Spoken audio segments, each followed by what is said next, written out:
So, on today's theme of World Indigenous Peoples Day, I wanted to share with you a brief reflection. And if I had to boil it down into three words, I think those three words would be this: belonging, remembering, responsibility. Now, we speak about the environment, we speak about protecting nature. We speak about saving the planet. And I think there's something quite revealing in the language that we choose, because it can suggest that there are two things: us and the environment, human beings on one side and nature on the other, as though the earth were something around us rather than something of which we are a part. Many indigenous peoples and cultures have understood the world very differently.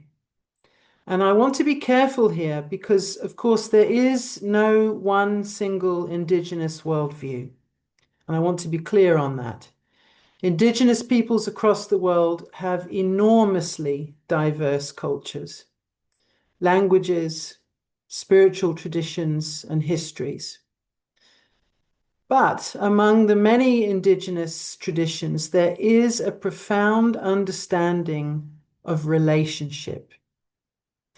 That land is not simply property, water is not simply a resource, animals are not commodities. The natural world is not merely the environment. No, it is that we belong to the earth. A reminder that we don't own this planet, it owns us. We are part of a web of relationships that sustains us and for which we have responsibilities. And so perhaps the question is not simply, how do we save the planet? Perhaps the deeper question is, how do we learn to live in right relationship? So as we know, today, August 9th, is United Nations International Day of World Indigenous Peoples. And it's a day, as I said, to honor the more than 5,000 distinct Indigenous peoples around the world, their cultures, languages, traditions, and contributions, may I add. But also, of course, to acknowledge the profound injustices that Indigenous peoples have experienced and sadly continue to experience. So this is not simply a day for us to admire Indigenous wisdom, because admiration by itself, I could argue, almost feels a little too comfortable. Yes, we can admire Indigenous art and we can admire Indigenous ecological knowledge. We can quote Indigenous elders and we can tell beautiful stories about connection to the earth. But then the risk is many of us go home and just carry on exactly as before. So I don't think that the invitation of this day is simply, well, what can Indigenous peoples teach us? I think there's another more challenging question, and that question is this: what would it mean for us to become better relatives? Better relatives to the land, better relatives to one another, better relatives to ourselves, and of course, better relatives to those who came before us and to those who have not yet arrived. I think it's fair to say that many of us have forgotten that we belong to the earth. And I think that this is one of the greatest spiritual challenges of our time. We have become extraordinarily good at thinking of ourselves as separate from all that is, separate from nature, separate from one another, separate from the consequences sometimes of our actions. And modern Western culture especially has given us remarkable technological power. Think about it. We can fly across oceans. We can communicate instantly across this planet. We can even manipulate genes if we want to. But perhaps what we've not become equally good at is asking, what is our responsibility for the consequences of all this power? We've become very good at asking, well, what can we do? Perhaps we need to ask an even deeper question. How should we live? If the earth is simply a collection of resources, then the question often is and has been, how much can we take? But if the earth is our relative, then the question changes. How do we care for her? If a river is simply a water supply, then we can ask, well, how much water can we use? But if the river is part of the living community to which we belong, perhaps we need to ask, what does the river need in order to remain healthy? If a forest is simply timber, then often we can calculate purely its economic value. But if the forest is part of the community and the community of life, then we can ask, what is our responsibility to the forest? This is, I think, more than just an environmental philosophy. I like to think of it as a spiritual shift. It's a shift from ownership to relationship, from consumption to reciprocity, from asking, what can I take, to asking, what can I give back?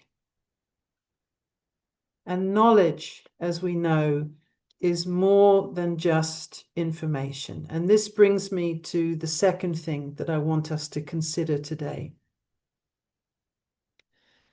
We live in an age overflowing with information. And we have more information available to us than any other generation in the history of humankind. Think about it. We can ask our phones now anything. We can search millions of books and articles in seconds. We can access satellite images of the Earth. We can find out the weather in anywhere in the world. And yet, as we know, of course, information is not the same as wisdom. The United Nations have said that Indigenous knowledge and knowledge systems are an important focus of each year. And there's something I find deeply important about that idea. This is a kind of knowledge that's not retained as information, but it's lived, it's embodied, and it's passed from one generation to another. knowledge perhaps of a particular area, knowledge of plants, knowledge of seasons, knowledge of birth, knowledge of death, knowledge of healing, of food, of community, of stories, of how to live. And as we know, this kind of information cannot always be found in a textbook or online. It's something that is learned by watching, by listening, by doing, by remembering, by being part of a community. And so potentially it can raise an uncomfortable question for us. What happens when a society stops listening to its elders? What happens when we begin to believe that newer always means better? What happens when technological knowledge is valued more highly than lived experience? What happens when we become so busy that we no longer have time to sit with someone who has spent, say, 70 years learning something that cannot be saved or learned in 70 minutes? I think as I've been preparing for today's service that I've realized that one of the things that we risk losing is memory. And I think that when a society loses memory, it can, of course, become very easy to repeat its mistakes. I found myself wondering what knowledge we are losing in our own culture because we're too busy and often too busy to listen. Perhaps there's an elder in your own family who knows how to repair something that maybe you would just throw away. Perhaps you're the elder. Perhaps there's someone who knows how to grow food or plants or flowers. Someone who knows how to make something by hand. Someone who has a family story that no one else remembers. Someone who knows how to sit beside a grieving person. Someone who knows when to speak and someone who knows when silence perhaps is more helpful. Someone who's learned through a lifetime of mistakes that no algorithm could ever teach us.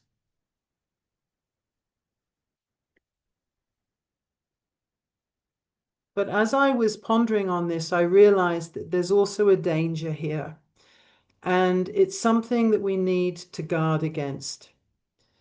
When we hear about indigenous wisdom, there's a temptation sometimes to romanticize it, to imagine that indigenous peoples are somehow inherently closer to nature, or that they possess some mystical wisdom that we as modern people, non-indigenous people, have lost. That in itself, I think, can become another form of othering. And it can allow us to admire indigenous people without confronting the realities, of course, that they face. Indigenous peoples have not simply been guardians of ancient wisdom, living peacefully alongside nature. They are contemporary peoples. They are our doctors, our teachers, our scientists, lawyers, artists, parents, activists, politicians even, farmers, business owners, the list goes on. And of course, it would be remiss of me not to say that many communities continue to experience dispossession, discrimination, poverty, environmental destruction, loss of language, threats to their cultural survival. So, yes, this day asks us not merely to look backward and admire ancient traditions, but also, I think, to look forward, to recognize that Indigenous peoples are living communities with knowledge, rights, voices, and futures. And this brings me to my third and final part of this reflection, and it's this. We are responsible, whether we like it or not. And believe me, as I was preparing today, I felt it sit very heavily on me. We are responsible for what comes next. I think that this is where today's reflection becomes deeply Unitarian Universalist, because one of the things that I love about our tradition is that we don't claim to have inherited all the answers. I love that we are a people of questions and that we draw our wisdom from so many sources. And we also, of course, draw from that quiet voice within us that asks on a regular basis, what is mine to do? And of course, too, our UU tradition speaks of the interdependent web of all existence, of which, of course, we are very much a part. Not, however, the web of existence around us, but in fact the web of existence of which we are a part. And there's a beautiful question I think we might be able to carry with us beyond today's service. Not what can I get from the world? Not even what can I do to save the world? But rather, what kind of relative am I? Am I a good relative to the earth? Am I a good relative to the people whose lives intersect with mine? Am I a good relative to those whose voices are different to mine? Am I a good relative to those who came before me? And perhaps most importantly, am I a good relative to those who will come after me? Because the people who will live 50 years from now, and I was trying to imagine it, and I can't, but it's important to consider. 50 years from now, they won't be able to speak to us. The children who inherit this earth cannot sit in this room or on this Zoom call and tell us what they need. But they already are our relatives. Their lives are already connected to ours. Every tree we plant or destroy, every river we protect or pollute, every species we preserve or love, every culture that we respect or silence, every child that we teach to care or perhaps to consume, we are constantly making choices on their behalf. And there's a phrase sometimes used in Indigenous contexts about making decisions with 7 generations in mind. Anne and I often talk about this, in fact. I'm so glad you're here today and joining us in this moment together. Now, of course, as I've said, these exact traditions and meanings differ between Indigenous peoples, and we should not flatten them into one universal teaching. But the underlying challenge is powerful. Can we live beyond the boundaries of our own lifetime? Can we make decisions not only for ourselves, but for people that we will never meet? This is, I think, a profound spiritual discipline and responsibility. Because, as we know, much of modern life encourages us to ask, what do I want now? Am I right? What will make me comfortable now? What will make me successful now? What can I consume now? And so perhaps this is where remembering becomes an act of love.